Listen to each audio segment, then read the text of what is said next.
Netcasts you love. From people you trust. This is Twit. Bandwidth for Twitch is provided by Cachefly at CACHEFLY.com.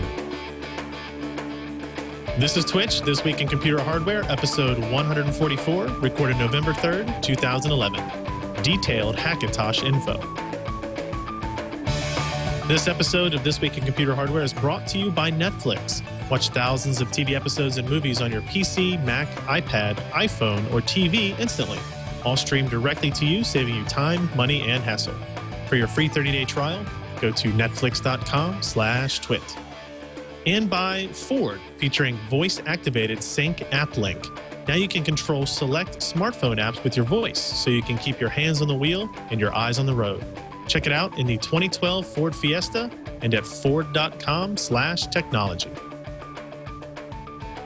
Hi, everybody. Welcome to This Week in Computer Hardware, the show where we talk nothing but computer hardware, or at least mostly computer hardware, for about an hour once a week. We do not have Patrick with us this week. He is doing more house, it's not housewarming, house construction, house moving, something to that effect. In his place, we have our very good friend and one of Patrick's co-hosts, I guess, there on Techzilla and a lot of Revision TV shows. Producer, Roger Chang. Good to see you. Hey, thanks for having me on. Hey, thanks for joining us. So we're going to talk with Roger about a lot of the hardware stuff we were going to go through the week anyway, but then he had another project that he has been working on for quite some time that he's going to share with us. I think that a lot of our audience will be very excited to talk about. But first, let's jump into some kind of the news in the hardware world for the week, starting with an article that I wrote that did some testing on comparing high-end notebook graphics. Roger, we talk about GPUs like way too much on this show, as you might expect. Hardware, hardware. I would think it would be your bread and butter. I mean, it's one of those things that PC enthusiasts, especially gamers, PC gamers, can't get enough of because, you know, just around the corner. I mean, there's next year they're going to have new stuff, and if you're not upgrading your GPU once a year, then you might not be upgrading enough. Unless you're like me and I don't need to. It's ironic. We talk about at least one video card review a week. This is going to be ours.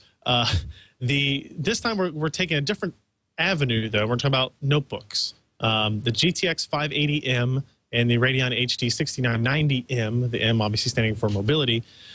First little bit of things to get out of the way. The 6990M is not a dual GPU part, even though the name might kind of make you think that it was, because the 6990 desktop part is a dual GPU part. And the GTX 580M is a single GPU part, but these specifications do not line up at all. And that's really been the case. Yeah, exactly. So a GTX 580M is not the same performance level as a desktop GTX 580. And in reality, that's been the case for as long as there have been mobility parts. They basically just use these names to indicate this is our highest end mobility part. They use those numbers. And, you know, the thing is, I hate to say this, but it's almost borderline shady because they know the consumer is very familiar with their desktop lines. And so they use the numbers. And, yeah, you know, it can, you know, give you some sort of idea of where they fit on their tier of products, but they also give you perhaps an unrealistic expectation. It's like saying, you know, would you rather have the Corvette or would you have the mini Corvette? You know, it has Corvette in the name, so it obviously is going to drive just as well. And I know I know more than a few people, I would say like 3 or 4, that have bought, people that have bought gaming laptops expecting very similar performance to a desktop gaming PC just because well, it has an i7, it has a GPU part that's, you know, that sounds like the desktop equivalent, and you know, it has this and that, and no, it never works out that way. You're always sacrificing something for the smaller form factor. You are. Lower power consumption. I mean, there are benefits to, you know, in a mobile part, they've been for lower power consumption, lower dissipation, that type of stuff. Just to give you guys an idea of what these comparison parts are, the GTX 580M is, in my opinion, very closely related to the desktop GTX 560 Ti. Both have 384 processing cores. They have different clock speeds and that kind of stuff, but those are kind of the base settings there. And then the HD 6990M most closely resembles the HD 6870, again, based on core counts. Clock speeds are significantly lower on the mobile parts as well. So yeah, you're not going to be able to hook the 580M or the 6990M up to a 30-inch external display and run the games full out if you were able to do that with the desktop parts. Not going to be the same thing. But they are pretty damn powerful for the desktop, or rather for the notebook market, right? So you're talking about we did all of our testing on an Alienware M17x chassis, which is a pretty high-end gaming rig. It's a 17-inch screen, 1080p display, Core i7 CPU, which also has the same problems as we were talking about with the naming schemes. But a Core i7 CPU on there. I think one system had 8 gigs of RAM, one system had 16 gigs of RAM. Very cool lights. You know, we could configure the AMD one to be red lights and the NVIDIA one to be green lights or whatever it is you wanted to do. So we only had these two parts. The reason we decided to do this comparison is that both of these companies were claiming that their mobile GPU was the world's fastest mobile GPU. Tends to happen these days. As it turns out, it's almost kind of a draw in terms of just plain gaming performance. If you look at benchmarks like Metro 2033 or Battlefield 3 or Deus Ex, Dirt 3, those types of things. I think we had 6 or 7 different games in here, plus 3D Mark 11. You'll see that it gets pretty close from card to card, and there's hard to really tell a difference in terms of performance. Where there are differences between these two GPUs kind of lies with more of the support and feature side of things and pricing. For example, the GTX 580M is going to cost you $300 more than the 6990M. So while the 6990M is a $200 upgrade over the base configuration of the M17X, the 580M is a $500 upgrade, and that's a pretty significant difference, $300. I mean, that's a huge difference, especially in a laptop.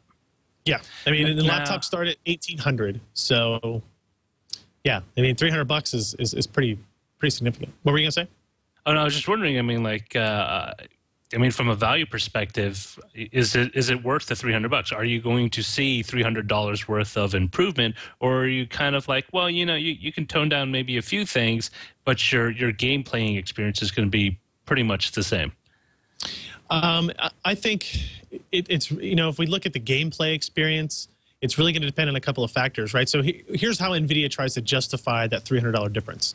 They will tell you that their switchable graphics solution, Optimus, is much better than what AMD has. Optimus works automatically. You don't have to worry about disabling it when you're in desktop mode to get the best battery life, whereas an AMD system, you have to manually open up a piece of software and switch it, or use the function commands on your keyboard to switch it and get into the right one. There could be significant battery draw differences on that. NVIDIA will also say that their driver support on the mobile side is much better. They tend to have notebook drivers released at the exact same time as the desktop drivers, which AMD does not typically do. And NVIDIA's, they call it their Verde driver program. They have worked with almost all of the major OEMs to allow NVIDIA's drivers to install on notebooks. I'm sure you're familiar, Roger, with not being able to install drivers from like ATI or NVIDIA's website previously on a notebook. It just didn't work. Yep. They have kind of gotten around a lot of that. Plus they have, you know, 3D support if you want to do 3D vision. They have PhysX support, which is apparently going to make a comeback with Batman, the new Batman Arkham City game.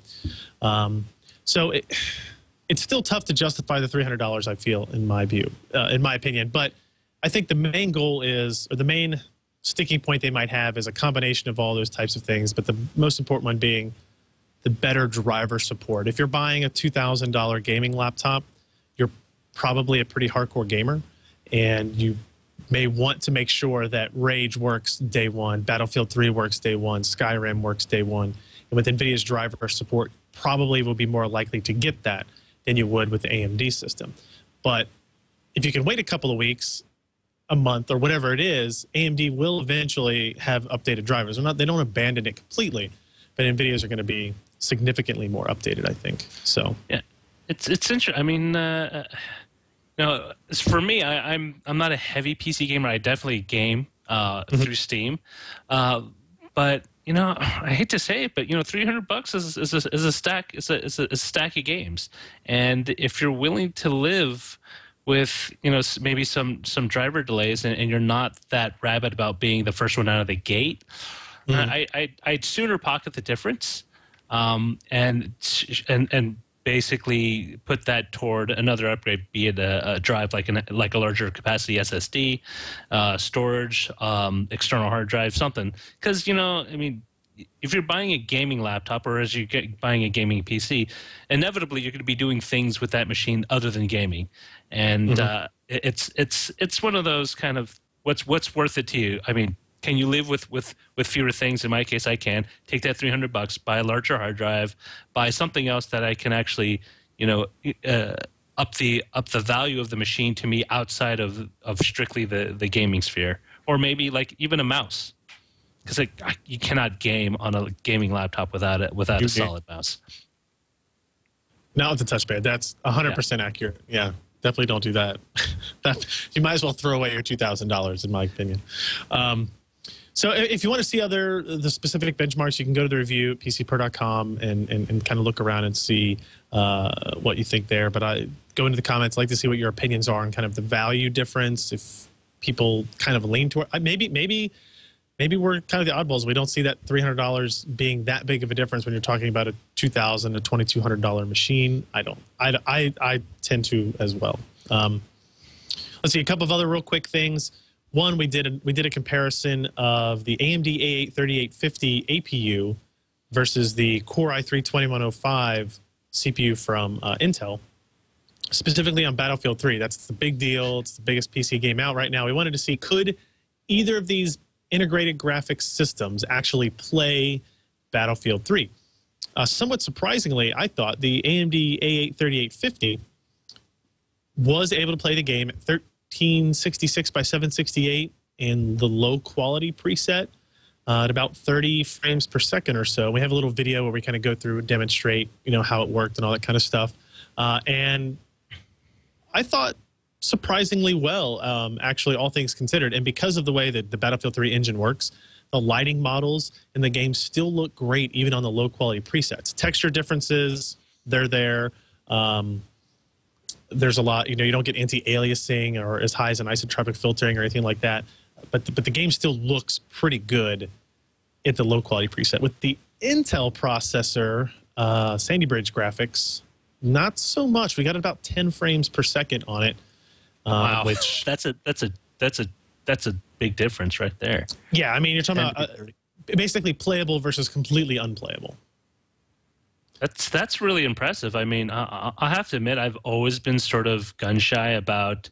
And I think most people, PC enthusiasts are really gun shy about integrated GPUs, unless it's for something very basic like you just need a workstation for a bunch of people at a company. Where graphics, but it's always been like well, yeah, how do I disable it? It's usually like, oh, can I disable it in the BIOS so I can just boot straight from my PCIe card, and no, it's been kind of cool to see that they're taking that low end a lot more seriously than they have. And this is the one area AMD has an advantage, right? Because they have all that graphics background that Intel doesn't have.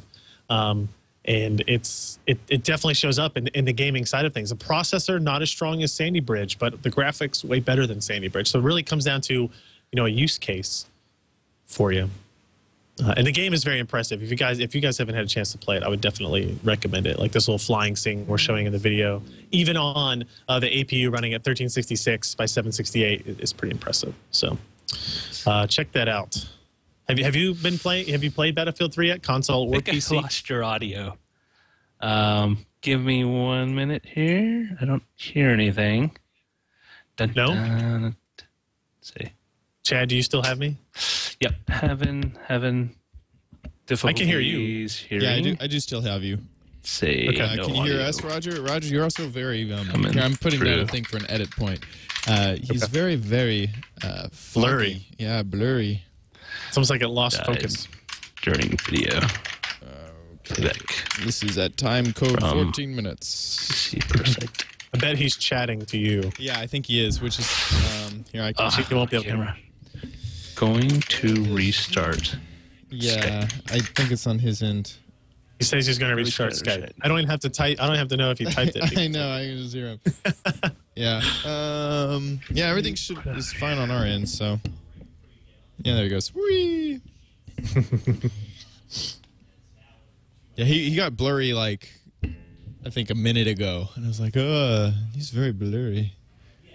I don't know if his camera just lost track. Yeah. Do. Man, I can't find that cough drop thing on Amazon with my free Prime shipping. Ugh. Paying for shipping makes me sick now. We have cough drop and we have power mute around, but yeah, it's just the XLR pass. Oh, I lost your audio. Oh yeah, or did you just mute yourself? No, I didn't mute myself. Okay. Oh, maybe I. You can still hear me? Yeah, I can now. Yeah. Okay. We also have a thing called power mute, but any of those XLR pass-throughs where with just a big button to mute everything is pretty good. Let me go ahead and I will look around. At the call. Can you hear us now? Yes. Awesome. I apologize. During the video playback, it suddenly just kind of dropped me. You got really blurry there for a second too. So I'm not sure if it. Yeah, you can hear me again too. Yes, I apologize. I sincerely apologize. No big deal. We will. We'd kind of basically. No, I had just asked you if you had played Battlefield 3 at all on the desktop or on the console. So if you just want to answer. I have. With that. So in relation to Battlefield 3, I have yet to actually get my hands on it. So unfortunately, we're kind of in one of those weird periods of gaming where there's lots of really awesome games, and I'm still working my way through Arkham City on the Xbox. Skyrim's coming out, and then there's Call of Duty in like 4 days. And so I'm kind of Skyrim. I don't know if you're an RPG guy, but Skyrim's going to be out on the 11th. Yeah. So people in the office were playing Skyrim on the Xbox, and I'm really liking it. I tried to get into Oblivion. I wasn't super hardcore in Oblivion, but Skyrim looks like something I could really sink my teeth into, and definitely a PC game. And of course, there's Mass Effect 3, which is right around the corner. And really? I'm not. It's coming soon. And that's not good news.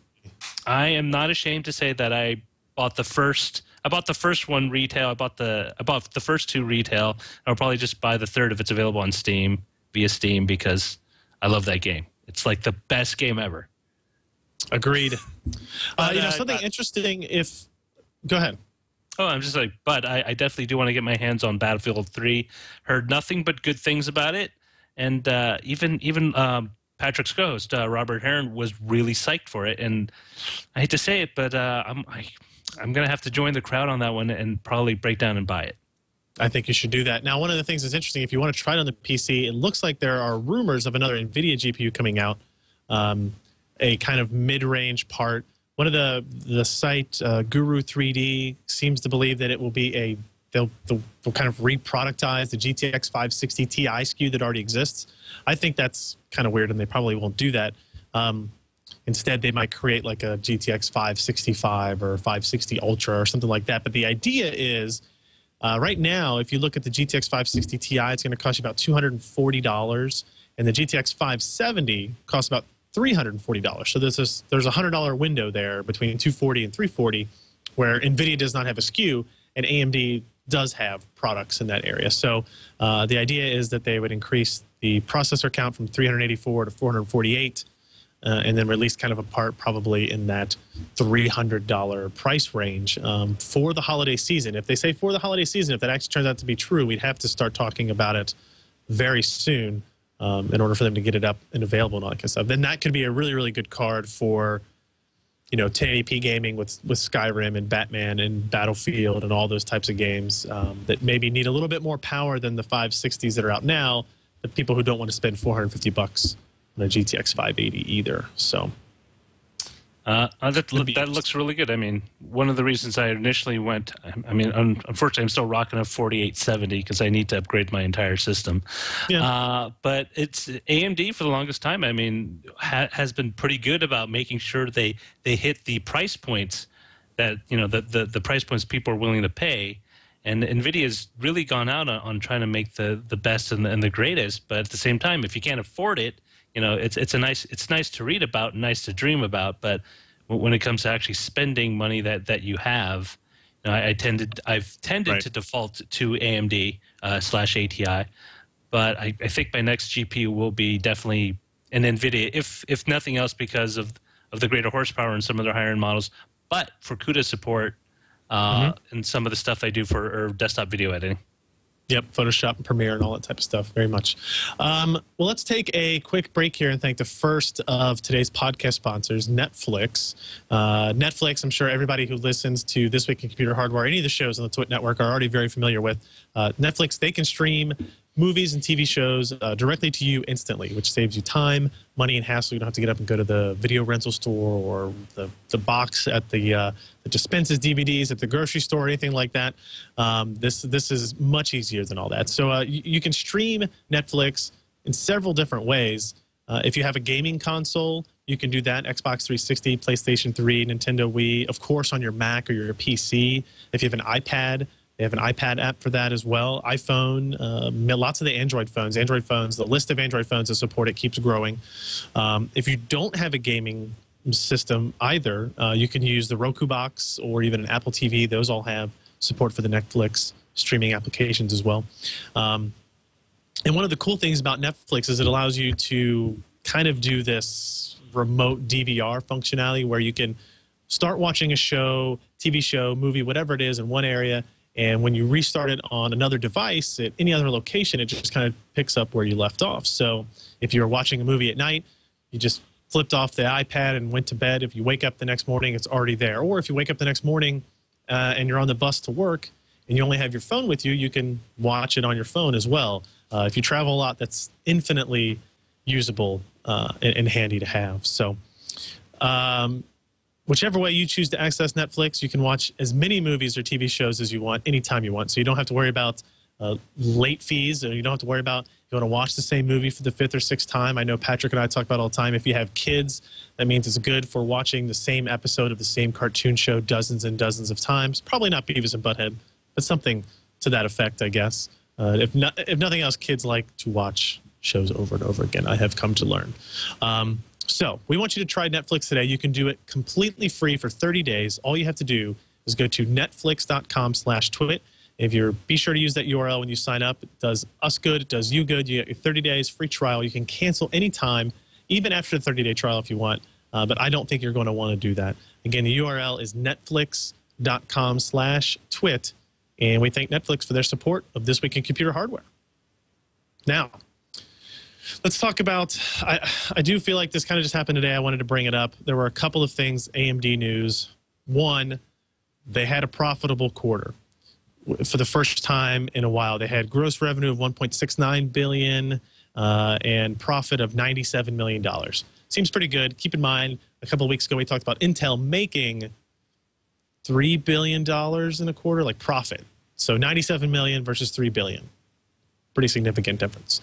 Unfortunately, just a handful of days after that, we are getting word of AMD going through some significant workforce cuts, 10 to 12% of their workforce, which is apparently 1,400 employees, which is, yeah, that's a lot of people. And I personally have a lot of friends and people that I know inside AMD, and it's like I'm just getting ready to start sending out emails. It's like, hey, you still work at AMD? You know, I guess need to start finding all that type of information out. It's very sad when you think about 1,400 people losing their jobs, no notice really.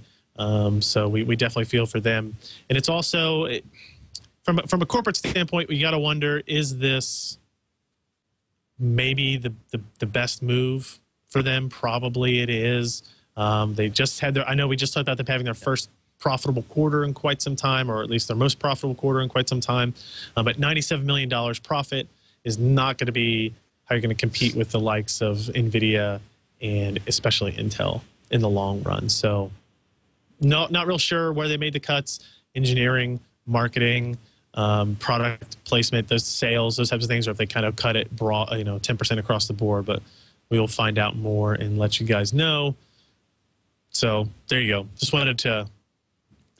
It's I think people don't really, may not appreciate the size difference between AMD and its competitors, and it's always painful to kind of have to let people go. But if it's something that can help sustain the company over, short term it's going to hurt. Maybe in the long term it'll pay off. The key is that they're not just doing it because they need just essentially to cut expenses without actually kind of taking a much broader view of whether or not in the long term this is just a short-term gain for long-term for a long-term drawdown versus hey, this is something that if we can benefit, it's going to hurt these people immediately, but if it means that AMD will still be around in 5 to 6 years. It's one of those things that you'll probably have to look in a year or two before you can make an accurate analysis of whether or not this layoff was beneficial. Agreed. All right, let's move on to a more lighthearted topic. This is something we get quite a few questions about here on Twitch, and apparently the rumor from Patrick is that you just finished building a Hackintosh. Is that correct? That is true. Just finished, of course, being a relative term, just finished a couple of weeks ago. But it was something. It was something we needed for the set. We needed a new set machine, and we are very Mac heavy in the office. And I got to thinking, it's like, well, it makes a good segment for the show, but it also makes a really unique product that we can use for the show. And, for people who aren't familiar with a Hackintosh is essentially a PC that you build together that is capable of running OS X. So you buy the parts off Newegg or whatever online or store that you buy your PC parts from. And as soon as you get it together, you run a couple of hacks that allow you to run OS X, and your machine, as soon as it boots up OS X, it runs and behaves just like any other OS X machine, be it a MacBook, a Mac Pro, iMac. And of course, the biggest benefit to the user for doing something like this, of course, is saving lots and lots of money. Mac Pros are ridiculously priced, mainly because they use server parts. They use server boards. You got to use server memory. So they really, really kind of take you in for it.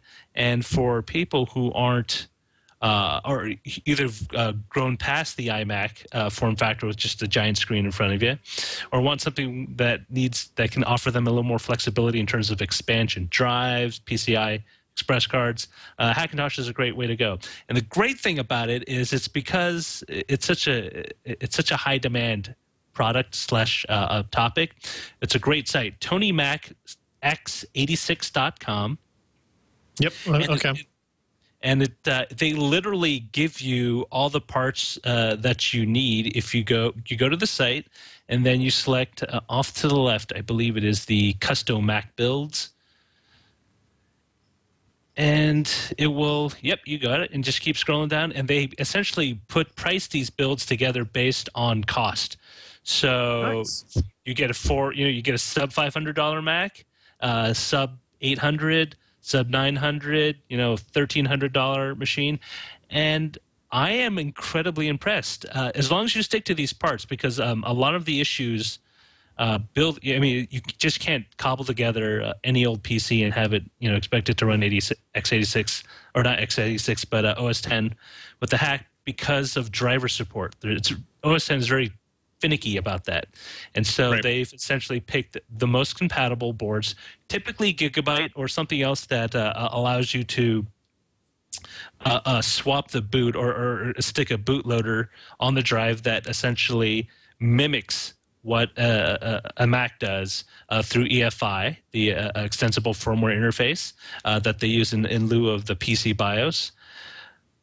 And once you do that, I would say it took me about 2 hours you essentially you basically want to follow the directions that they offer, and essentially all that entails is you download something called their boot. What's it? Their bootloader? Is it the iBoot? Oh, crap.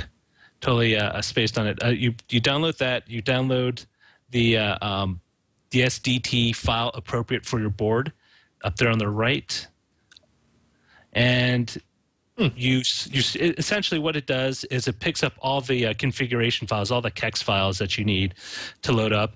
You download Multi-Beast, which steps you through the process, and you download this big fat. Essentially, it's a service pack for OS X. Download that, follow the instructions. If you follow it to a T, for the most part, you should be okay.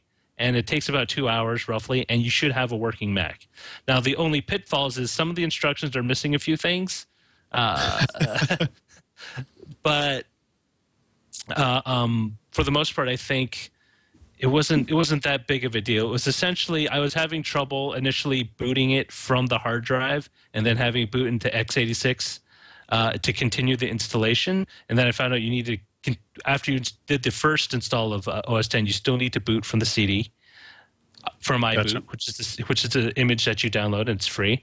And then you follow the process. And the one part where it says that you do not want to reboot after you install the update, you're going to have to reboot because the OS X is going to make you reboot. It doesn't matter. As long as you did everything correct before that, it should be okay. It will boot back into OS X, and when you do, you can do all the software updates. You can do all the installations. You can do everything pretty much. The only thing you'll be missing is Bluetooth and FireWire. So if you really need FireWire 400, 800, and Bluetooth, they have kex files for that, so you can add those after the fact.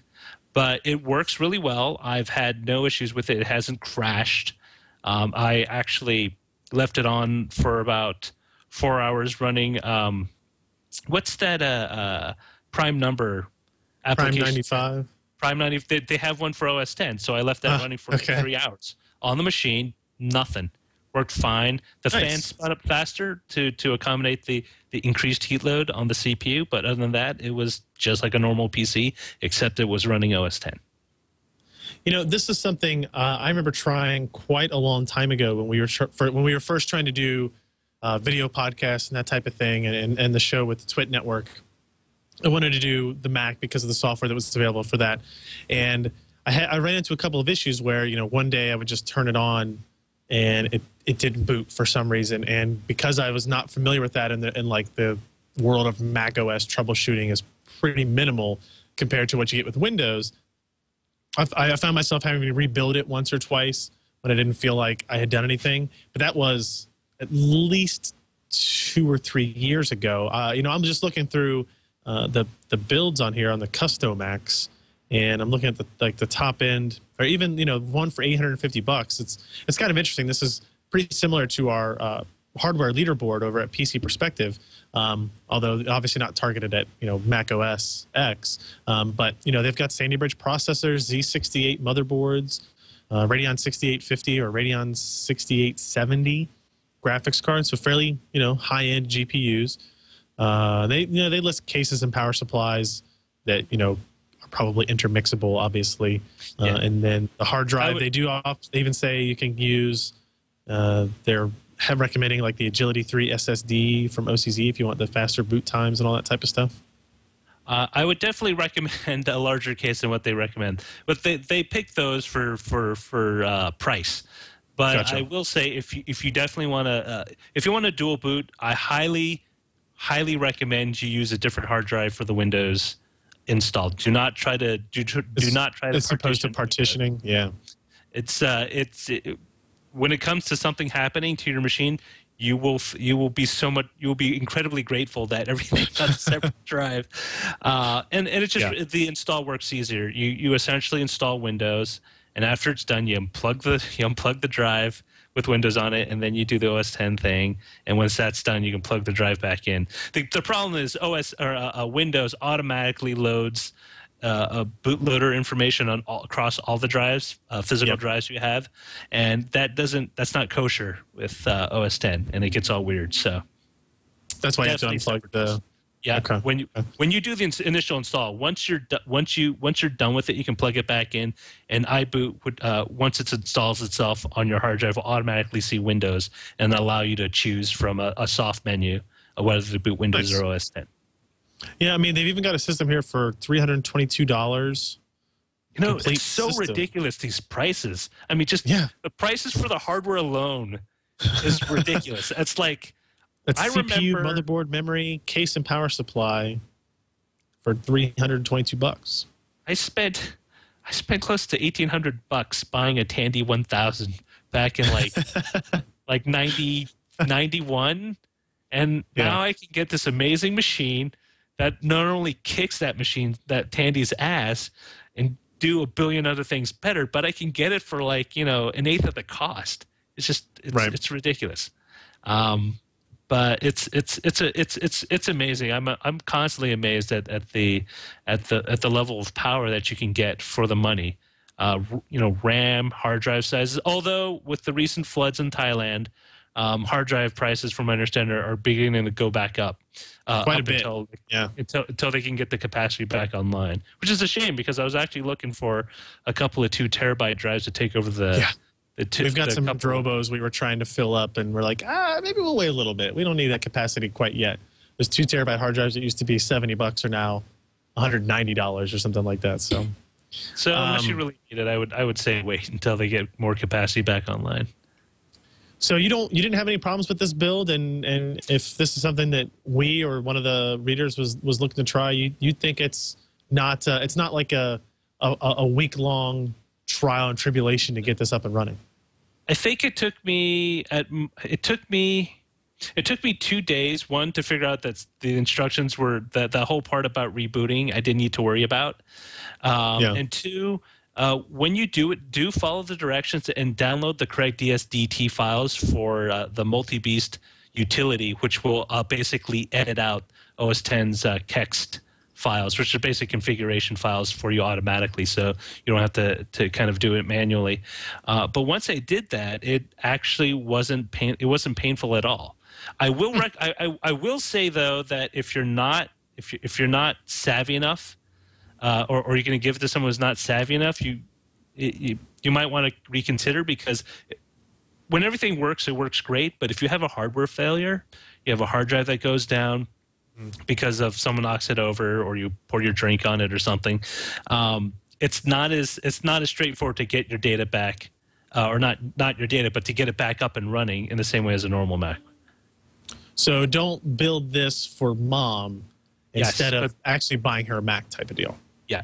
So if it's for yourself and you're cool with doing it all yourself, that's fine. If you plan to give it to someone who absolutely has no idea what to do, if the machine suddenly just dies, and you're going to talk to them over the phone, across the country, like, no, you need to take this off and you need to do this, and it's going to be too much. You'll probably save your sanity and a lot of grief by just buying them an actual Mac. Fair enough. All right, we are going to get to some of your emails in just a second, answer some of your questions. But first, before we do that, I want to thank our second of today's podcast sponsors. That would be our good friends at Ford, featuring available voice-acted Sync App Link. Now, this is a new feature to me, so I had to do some little research and reading on this as well. Sync App Link actually enables you to control selected applications from your smartphone with simple voice commands while you keep your hands on the wheel and your eyes on the road.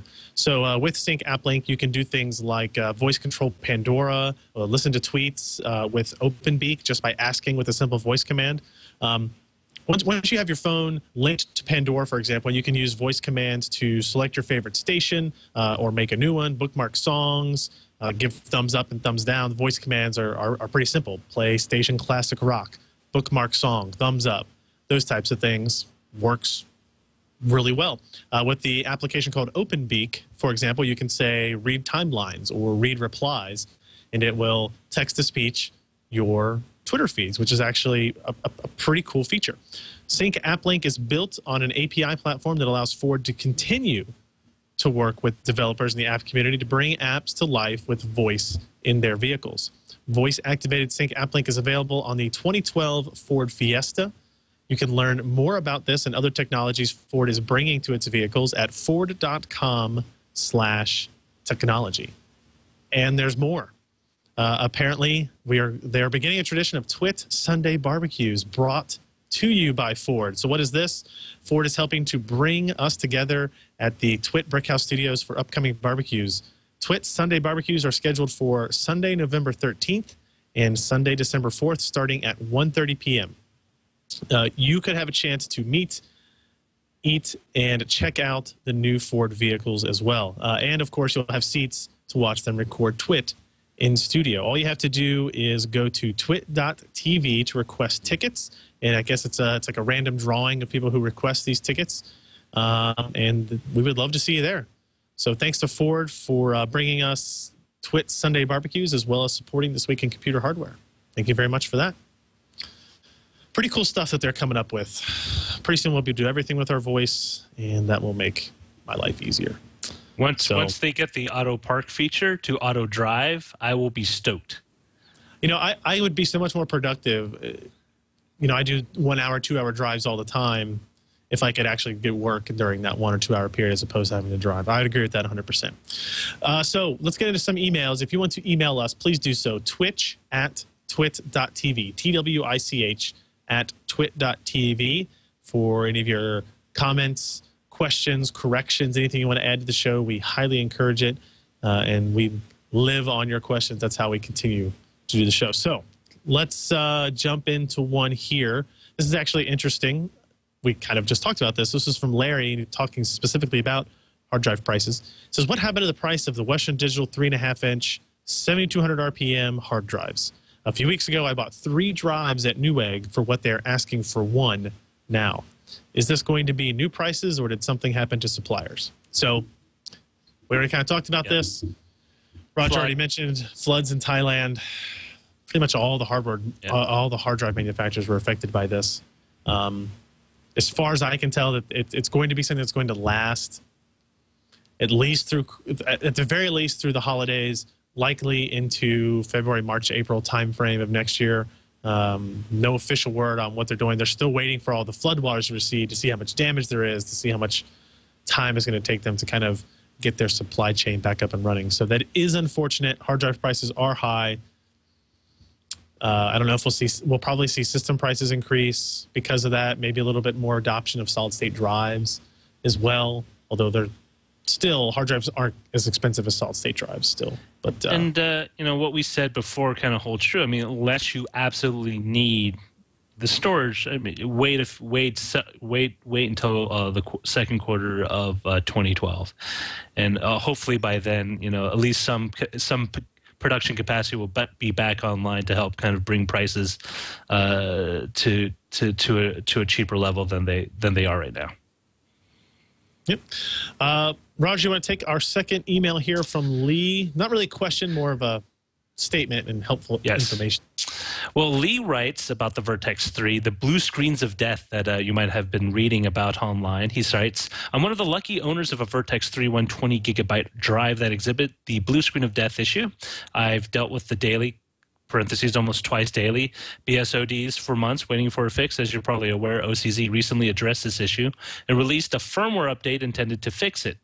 And in the past, I noticed that the percentage of Vertex 3 owners experiencing the BSOD seemed quite low, so I thought I'd write in and confirm that the recently released version 2.15 firmware has so far stopped the BSODs, which is great. And for those not familiar with the issue, OCZ and actually a number of SandForce-based SSD suppliers have been having software issues where it literally would cause your machine to lock up.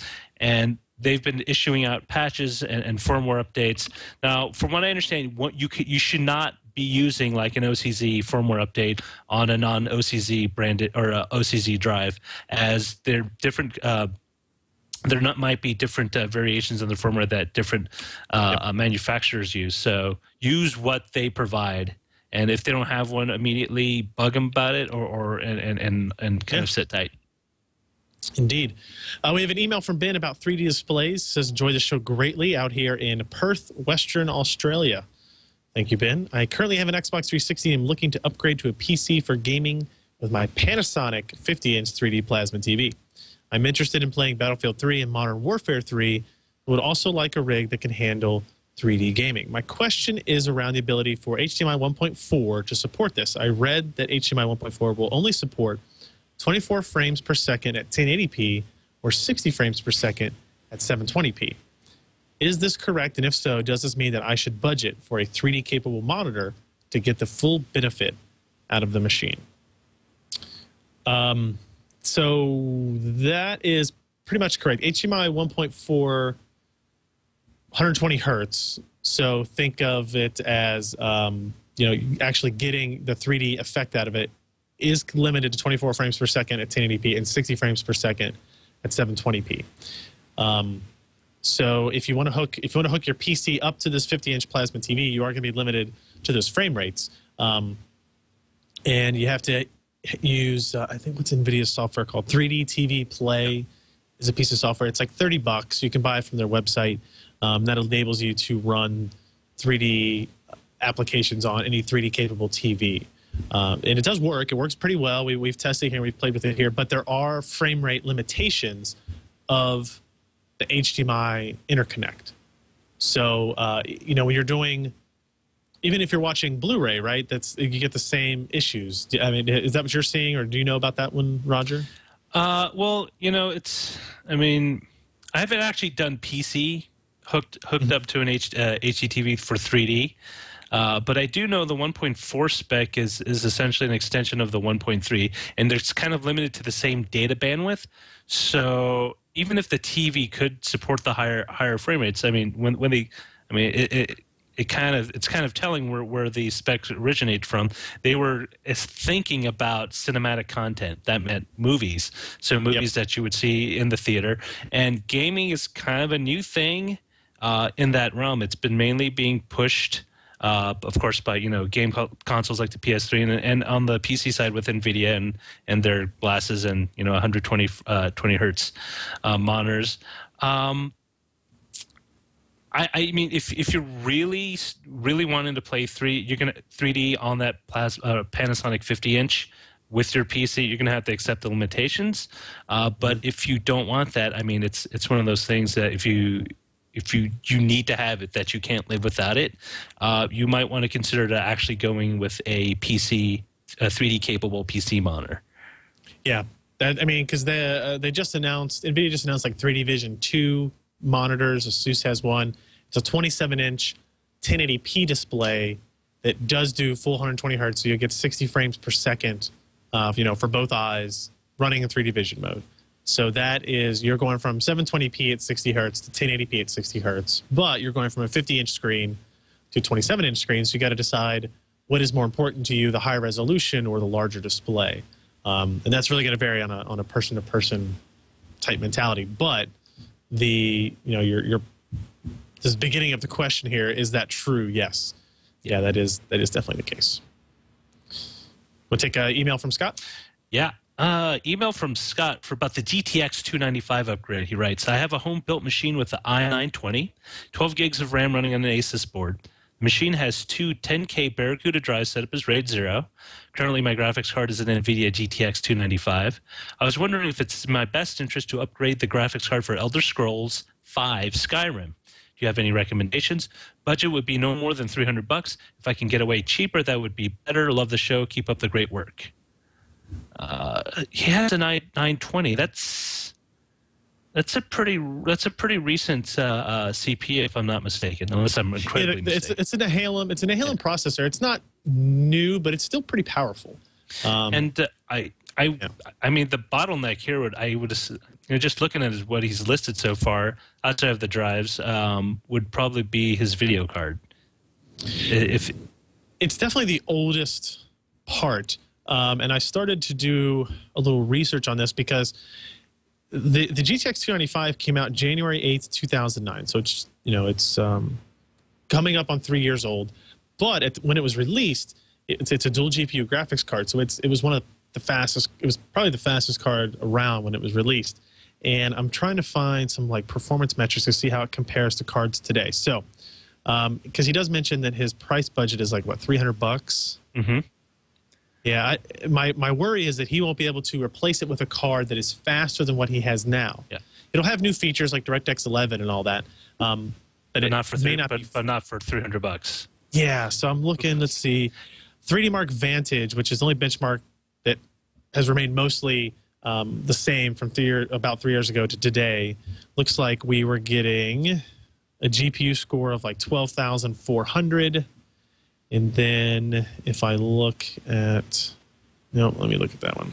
3D Mark Vantage, 17.3 versus 17.8. So the GTX 560 Ti is about a $240 video card, and it's based on 3D Mark Vantage, which is, again, not a game. It's, I hate to give you a bunch of information based on one single test. They're almost the same in terms of performance. And that's $240. I think the best card you can get under $300 is probably going to be the 6950 or the 6970 from AMD. I think if you shop around, you can find a 6970. Okay. It might be a little above 300. I'm not saying it's going to be under, but I mean, if you can stomach that, I will say to Scott, I mean, if he's upgrading because he actually wants to upgrade or he just wants to play the game in a playable fashion.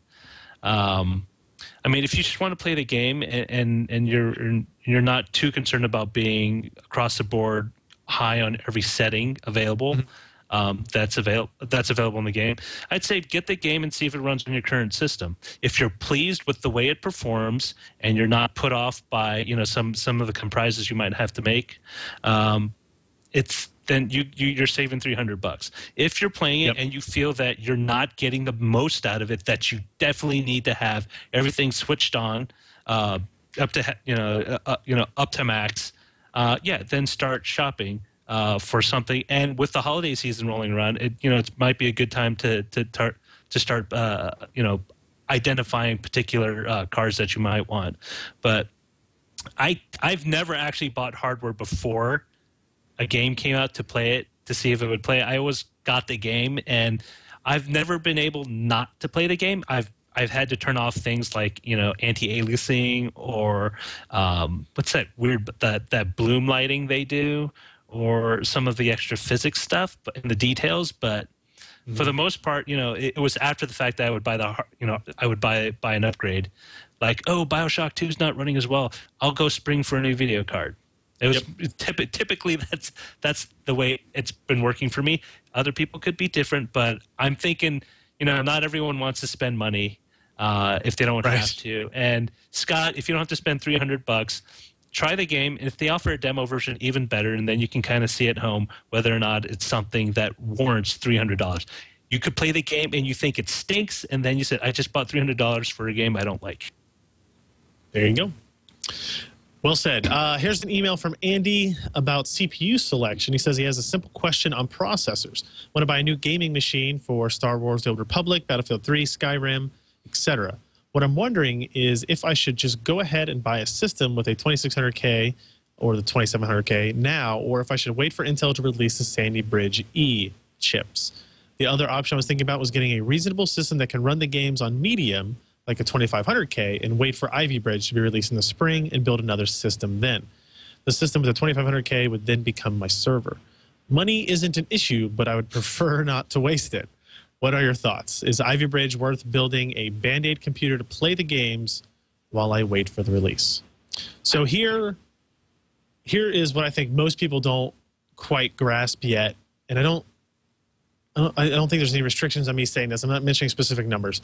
Ivy Bridge is not going to be much faster than Sandy Bridge based on all the stuff that I'm hearing right now in terms of CPU performance. What will see a big upgrade is the graphics performance, the integrated graphics performance on the processor. But if you're building a system for the Old Republic, Battlefield 3, and Skyrim, you're not going to be using the integrated graphics. So you only care about the CPU performance side of things. Ivy Bridge is going to be negligibly better performing than Sandy Bridge. Sandy Bridge E will probably see a pretty sizable boost over Sandy Bridge in terms of performance. And in fact, even after Ivy Bridge comes out, I expect Sandy Bridge E will be the fastest, like, high-end CPU enthusiast platform for quite a while. Excuse me. So I think if you want money not being an issue, but you don't want to waste it, I think your best bet for a high-end rig is going to be to wait for Sandy Bridge E. It won't be too much longer till you'll be able to read about that and buy it. And think of it in terms of this is going to be the equivalent of the X58 platform, right? So the X58 platform was the original Nehalem, high-end, triple channel, lots of PCI Express slots for multi-GPU gaming. The X79 chipset is going to be quad-channel memory, lots of PCI Express slots for multi-GPU gaming. It's that level of product, whereas Sandy Bridge and Ivy Bridge are still great processors, and they're great for gaming and all that, but they're more high-end mainstream, not like enthusiast level. I don't know if I kind of explained that in any way, but I wouldn't build a 2500K system with the intent of upgrading again when Ivy Bridge comes out. I don't think that will be considered wasting money if you go down that route. It's definitely one of those things where people are always kind of waiting because there's a new iteration, or there's a new revamp on a processor or chipset line, and I've never been one to go full bore in with a brand new chipset, because invariably you're going to run into issues like they did with Sandy Bridge when it first came out. So I would kind of I'm totally with you, Ryan. It's just go with the system that will probably get you the best bang of the buck. And if you probably want to wait for the Sandy Bridge E chipset, if you're really going to be one of those guys that it's going to stock up on GPUs, a 1K power supply, and right, a separate circuit in your house just to run your gaming PC. I have done that, but I think I'm a outlier in that instance. How about one more email this week from Brian about GPU fan noise? Well, Brian writes to us. I have an EVGA GeForce GTX 460. It's a Fermi, a 1 gigabyte of video RAM, and when the fan runs at full speed, it's loud. It's so loud that I can hear it over the game audio with my headphones on. I've noticed it before on other games. Battlefield, blah blah. What's it? Battlefield. Bad Company 2. Call of Duty, but you usually would spin up for a couple of minutes and then slow back down. With Battlefield 3 taxing it all the time, the fan seems to run 100% almost the whole time that I game. What aftermarket cooler would you recommend? I would prefer air cooling, but would consider a water option. I have no idea. Aftermarket cooling for graphics cards is it's not more complicated. It's just more troublesome because you have to be very specific about which type of graphics card you have. And like he mentions that he has, does he say what brand? An EVGA GTX 460? The issue is, even if like an aftermarket cooler will work on a GTX 460, it may not work on all GTX 460s if the add-in card vendor did special modifications to it. Most of the time it will be fine because you have reference designs from NVIDIA, and most people just kind of maybe add a little bit different cooler, different stickers, ship them out the door, that type of thing. So unless you have like a special edition of something, it should work. I found a couple. The one I found, I linked to here, is from Gelid Solutions, or Gelid Solutions. I don't know how they're pronounced. One sleeve VGA cooler, Icy Vision. Now, Gelid is known for low noise levels on their coolers. I looked it up on their website. This one does support the GTX 460, but it might be useful for you to do a little bit of Google searching and see if your specific graphics card model, if anybody's used it and had any experience there. The other kind of issue I have here is this is like a $50 cooler, and your GTX 460 is worth about $160 or $170. If you plan on keeping it for a while, then more power to you. This card, this will work for the long run. It should be noticeably quieter. The fact that you can hear it like over your headphones was kind of hilarious to me. Unfortunately for you, but this should do what you want. If you go to Newegg, you can go to the cooling solution. You can go to VGA coolers, and you can see a whole bunch of them listed. They don't always say what graphics cards they work with on the Newegg site or on the Amazon site. So you might have to go to each individual manufacturer's website and read about. So this particular IC Vision 2 actually is compatible with your 460, but then it's also compatible with the GTX 580, the 570, the Radeon 6950 and 6970. So this might be a cooler that you could take with you to your next video card if you upgrade to something in this generation. No promises, obviously, with whatever comes next, the 600 series from NVIDIA or the 7000 series from AMD or whatever it is, that it'll work. But this one might allow you to get a little bit more life out of the cooler in addition to just the specific video card. Now, have you, Ryan, have you actually done a GPU cooler upgrade? I mean, I think every person who's opened up a PC case at one time or another has popped off the CPU, heatsink fan combo. But is it radically different on a GPU? Are there special considerations that you need to keep in mind when you're prying one of these things off? So it's not radically different. You'll have on an NVIDIA GPU there'll be 4 screws in a retention bracket on the back of the card that actually hold the heat sink to the PCB of the video card itself. The only other issue you might have to be concerned about is cooling the memory modules or the MOSFETs, the kind of power regulation on the video card. This particular Gelid model does come with a bunch of small heat sinks that attach to the memory and to the MOSFETs. So you won't really have any of that concern there, which is nice. But then installation is really just like it would on a processor, right? You take off the old one, you clean off the thermal paste.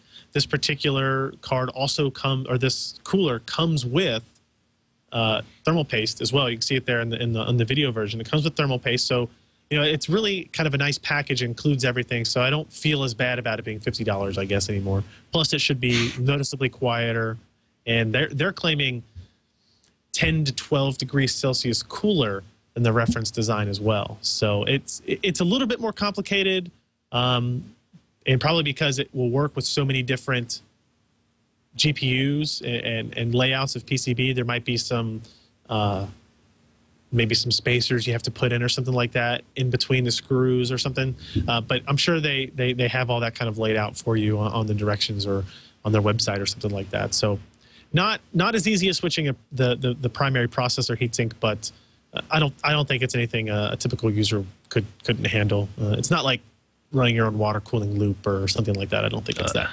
Yeah, exactly. I've been pretty shy about water cooling. Not only with just the rather complicated nature of the setup, but I've heard more than my fair share of horror stories when there's a leak in the thing, and it just happens to leak inside your case, which is probably the worst part. Worst part of it, in fact. I think Patrick. We were doing a water cooling bit with Patrick, and he shorted out like a motherboard because he got a little bit of the coolant on not on the chipset, but I think one of the adjacent chipsets on the board. And that totally kissed it goodbye. So if you get it down in like a PCI Express slot or something like that, it can get bad. That's why I think those self-contained water coolers are becoming so popular, right? So you get a little bit of the benefit of water cooling without some of the hassle. Yeah. I'm still waiting for the refrigerated case that's made out of one of those dorm coolers where you just put everything in it and it just dumps the heat out. Like I tell you what, one of the things that I saw at QuakeCon this past August, was really cool was it was like an oil immersion cooling thing. They is a mineral oil. Something like that. But it was very cool, and it kind of like bubbled on the processor and the GPU. It had a really cool effect to it as well. It's awesome to look at, really cool when you put it together. It's a pain in the ass when you need to clean out. So if you don't ever plan on upgrading any of your hardware, it's a great idea. But just throw it away when you're done. If you're doing an annual upgrade on something, it's gonna get pretty messy. I never thought about that. Yeah, you have to roll out the rubber mats and like a bunch of cleaning things as all this mineral oil spills over. Yeah. Nice. Well done. All right. So that's going to wrap up This Week in Computer Hardware for this week, I guess. Please email us your questions, your comments, twich@twit.tv, TWICH @ twit.tv. We really appreciate it. And Roger, thank you very much for stopping by. It was great to have you on. Fill in for Patrick. It was a great show. We really appreciate it. Oh, no, thank you. Thank you for having me on. It's great. This is an awesome show.